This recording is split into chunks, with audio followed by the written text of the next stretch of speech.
네, 안녕하세요. 세력사냥꾼입니다. 이번 시간에도요, 오늘 수급이 들어왔던 종목들, 잠깐이라도 수급이 들어왔었던 종목들을 살펴보면서, 저의 관점에 대해서 말씀을 드려볼게요. 순전히 저의 관점이지, 제가 말씀을 드리는 것이 정답은 아닙니다. 그러니까, 여러분들께서, 여러분들의 관점과 맞지 않다고 해서, 그냥 뭐라 할 게 아니라, 아, 쟤는 저렇게 생각하는구나. 참고할 만한 것이 있으면 참고해야 되겠구나 정도로 여러분들께서 이 영상을 시청해 주셨으면 좋겠습니다. 일단은 오늘 장 시작 전에 제가 어떤 계획을 세웠냐면요. 계획보다는 어떤 식으로 매매를 할까 좀 생각을 해봤냐면, 일단 오늘 시장이 빠지면서 시작했습니다. 그쵸? 금요일날 미국 시장, 그리고 주말간에 비트코인이 좀 강하게 하락을 해서 오늘 좀 세게 하락을 하면서 시작했습니다. 시가가 마이너스 0.84%. 이 정도면 시가는 좀 세게 뺀 거죠. 물론 반등이 나왔지만 장전에 일단 지수가 안 좋은 걸 알기 때문에, 지수가 개파락으로 시작할 걸 알기 때문에 오늘은 정말 재료가 확실한 주도주가 아니라면 그 호가창의 힘을 보고, 그리고 동시간대 종목들의 움직임을 살펴봤을 때, 아, 이 종목이 동시간대 가장 강한데, 이런 것들을 파악하면서 호가창으로 한번 짧게 짧게 매매를 해보자라고 일단은 생각을 해두고 있었습니다. 작년부터 너무 급하게 가지 말고, 그리고 한 종목에서 너무 많이 모으지 말고, 확실한 재료가 아니라고 한다면, 그래서 저는 일단 매매는 조금 여러 개 했던 것 같은데, 막상 한 거 보면 그렇게 길게 수익 보지도 않았고요. 그리고 손절진 종목도 있습니다. 일단 오늘 아침에 윤석열 관련주인 이 서현 관련해서 종목들이 올랐었죠. 이 종목 같은 경우는 사실 해봐도 되는데, 저는 어떤 걸 봤냐면요.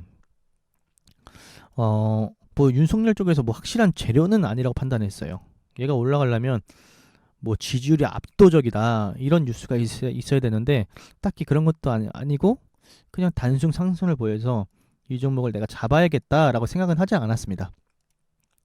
어차피 저는 이 시간대 시장을 살펴보는 데 집중을 했기 때문에 이 서현이라는 종목을 매수를 하지 않았지만 강하게 올라갔습니다. 오늘 21.65%까지 고점을 찍었으니까 강하게 올라간 거죠. 그래서 많은 사람들이 이 종목의 수익을 보고 나왔을 거라 생각을 하는데, 제 입장에서는 내가 이 종목을 매매를 해야 될까에 대한 매력은 느끼지 못했습니다. 그리고 일진파허, 이 종목은 그 특징주가 있었어요. 특징주가 있었는데, 사실 제가 오늘 이 종목을 보면 특징주가 뭐냐면,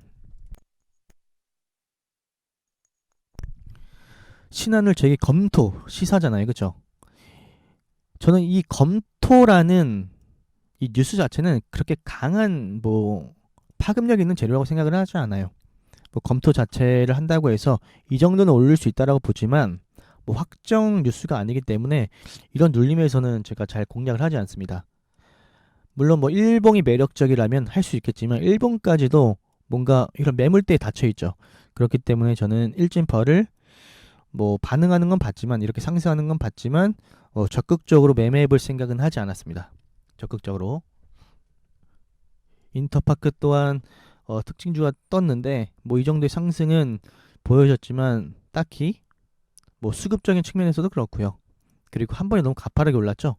이렇게 한 번에 가파르게 오른 종목들은 약간 좀 배제하는 편인데, 이 종목 또한 일진파워처럼 이렇게 닫혀 있습니다. 그렇기 때문에 전 크게 매력적이라고 생각하지 않았고, 제가 제일 아쉬운 게 이거예요. 제가 제일 아쉬운 게 뭐냐면 이 종목인데, 제가 요걸 여기서 샀는데 그냥 여기서 팔았어요. 이 구간에서 약손절로 팔았습니다. 그래서 이 부분이 좀 아쉬워요. 팔자마자 이렇게 급등하니까 이때 좀 말렸거든요. 여러분들께서 아마 오늘 그나마 오전장 주도주를 찾는다라고 한다면 이 NHN 벅스가 아니었을까. NHN 벅스, 이 종목이 충분히 일봉상 닫혀 있지만 수급적인 차원에서는 오전장이 가장 좋았거든요. 들어오는 거 보면 20억, 41억, 37억 이렇게 연속적으로 한번 보여줬기 때문에 저도 이 공간에서 한번 매매를 해봤는데 급등 전에 바로 팔았어요. 약손절로. 그래서 가장 좀 아쉬운 종목이라고 생각을 해요. 저는 개인적으로. 그래서 아마 NHN 벅스를 매매하신 분들은 잘하신 거고 축하드려요. 그리고 YJM 게임즈는 애초에는 제가 이 전고점을 돌파해도 잡지 않겠다라고 생각을 했습니다. 잡지 않겠다. 왜냐하면 여기에 대한 매물대가 워낙 좀 강한 것 같아서 잡지 않으려고 했었는데 VI를 찍고 들어가더라고요. 근데 제가 이런 눌림에서는 보통 잡아볼만 하거든요. 이런 눌림에서는. 근데 이렇게 매물을 쌓고 내려오죠. 그냥 단발적 한번 찍고 이렇게 내려온 거면 이런 좀 급락은 좀 땡큐라고 생각을 해요. 이런 급락 같은 경우에는. 근데 이런 매물대를 형성하고 내려왔기 때문에 내가 여기서 잡아도 뭔가 여기서 막힐 것 같아. 그래서 저는 YGN 게임즈를 매매하지 않았습니다. 오늘 제가 매매한 거는 액션 스퀘어. 이 종목의 이슈를 보고 이 종목의 뭐 게임은 재미없다고 하는데 어쨌든 시장의 수급이 약할 때는요. 수급이 그러니까 전체적으로 수급이 약할 때는 조금이라도 시장에 돈을 써줘가면서 약한 재료일지라도 재료가 있는 종목이라고 하면 그 종목들은 시장이 밀어줍니다. 그래서 저도 이 종목을 매매를 하고 나왔어요. 이렇게. 그래서 제가 팔고 나서도 급등이 나오더라고요. 근데 제가 매매한 게 이게 짧은 게 아니거든요. 이 폭이. 근데도 이렇게 슈팅이 나오니까 조금 아쉬운 마음은 있었습니다. 어쨌든 다시 한번 말씀드리면 그 게임이 재미있든 재미없든 그 재료를 시장이 어떻게 받아들이는지 어떻게 받아들이냐에 대한 이야기는 수급을 얼만큼 싸주는지 그게 중요한 거예요. 게임이 재미있든 재미없든 간에 동시간대 액션 스퀘어에서 강한 힘이 들어왔기 때문에 저는 액션 스퀘어를 매매하고 나왔고요.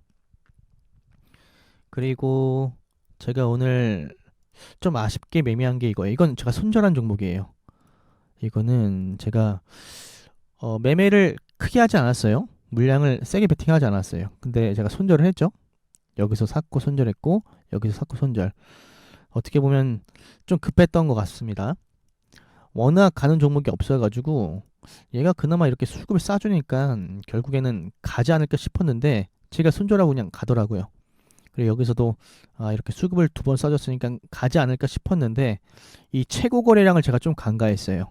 이 최고 거래량이 터진다라고 한다면 원래는 매도 시점인데 제가 조금 기대를 가지고 매매를 해서 결국엔 손절을 하고 나왔습니다. 이거는 손절이에요. 하지만 물량은 제가 조절하면서 매매를 했습니다. 그리고 오늘 애니플러스 이런 종목 같은 경우에는 여기 장대 음봉이 있죠. 그래서 이런 종목 있을 때는 제가 매매를 잘 안 하고요. M게임도 하지 않았고요. 제가 매매한 종목 한솔테크닉스 이 종목을 매매했는데 이 종목은 제가 이렇게 매매를 했어요. 짧게 제가 작년에 계획을 세웠다고 했었죠. 짧게 매매를 하겠다. 여기서도 제가 매매를 했는데 여기서 얼마 샀죠? 한 3천 정도 샀는데 매매를 크게 안 했어요. 왜냐하면 이 종목이 확실한 재료가 있었던 것도 아니고 저는 단순히 호가창만을 보고 있기 때문에 한 2% 정도 줄 때 뭐 1.3%? 1.5% 정도 줄 때 매도를 하고 나온 것 같아요. 여기서는 조금 더 물량을 실었어요. 제가 요런 자리보다는 요런 자리를 돌파해 줄 때 그런 매매를 좋아하거든요. 그래서 아마 이때는 보시면 한 4,500, 5,000 가까이 매매를 한 것 같은데 여기서는 매매를 괜찮게 했는데 여기서는 그냥 제가 한 2,000 정도 매매를 하고 더 올라가지 않을까 기대를 가지고 있었는데 결국 떨어져서 약손절하고 나왔습니다. 그리고 케어카이 이런 종목 같은 경우 제가 별로 안 좋아하죠. 한 번에 너무 심한 장대 음봉 이런 건 별로 안 좋아합니다. 그래서 이 종목은 제가 매매를 하지 않았고요. 근데 동시간대 수급은 좋아서 약간 유혹은 있었지만 그래도 이렇게 장대 음봉을 한 번에 밀고 올라가는 종목들은 제가 별로 좋아하지 않습니다. 그리고 제가 추가적으로 매매한 종목 제가 오늘 여기서 가장 큰 수익을 냈어요. 이 종목에서 보시면 제가 샀다 팔았다 계속 하죠. 여기서 많이는 안 샀어요. 왜냐면 초입 구간이라서 어떻게 될지 몰라서 여기서 그래서 한 4천 정도 샀네요. 사고 팔고 여기서도 또 사서 팔고 여기서는 뭐 여기서도 제가 많이는 사지 않았네요. 뭐 2천 한 3,600, 3,700 정도 샀는데 그래도 제가 여기서는 매매를 그래도 나쁘지 않게 했어요. 왜냐하면 제가 이렇게 팔아나가잖아요. 이게 어떤 눌림목이 아니고 순간적인 시장에서 밀어주는 종목들, 시장에서 순간적으로 밀어주는 종목이기 때문에 수급이 언제 끊길지 몰라요. 사실은 그 힘을 느낀다라고 할지라도 그 힘의 끝이 어디인지 모르기 때문에 이런 돌파 매매는 제가 항상 분할 매매로 합니다. 분할 매도. 눌림목 같은 경우에는 내가 어디까지 먹어야 될까라는 기준이 좀 생기잖아요. 어떤 거래량이 나왔을 때 내가 팔아야 되고 어떤 캔들이 나왔을 때 팔아야 된다. 이런 기준들이 생기는데 돌파할 때는 이 호가창만 보고 매매할 때는 제가 조금 팔면서 나갑니다. 그리고 마지막 한국BNC 이 종목도 제가 매매를 결국 수익을 나왔어요. 여기서는 매매를 잘 못했습니다. 여기서는 매매를 잘 못했는데 손절했는데 나중에 오후장에 이 종목을 좀 밀어주더라고요. 그래서 여기서는 매매를 잘하고 나왔어요. 뭐 꼭대기까지 먹지 못했지만 제가 잘 기다렸다가 이렇게 먹고 나온 거 자체로 만족을 합니다. 요즘 시장이 좀 그런 것 같아요. 단발적으로 시장이 밀어주는 종목이 있는 것 같습니다. 액션스퀘어 한번 이렇게 올라가죠. 바이오니아 이렇게 올라가죠. 한국BNC 이렇게 올라가죠.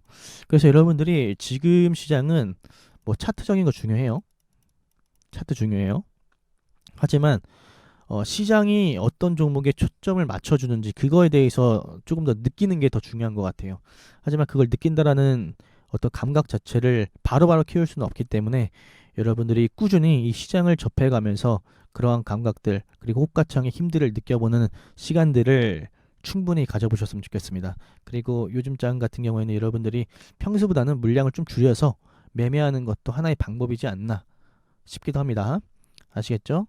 그럼 영상은 여기에서 마치도록 하겠습니다.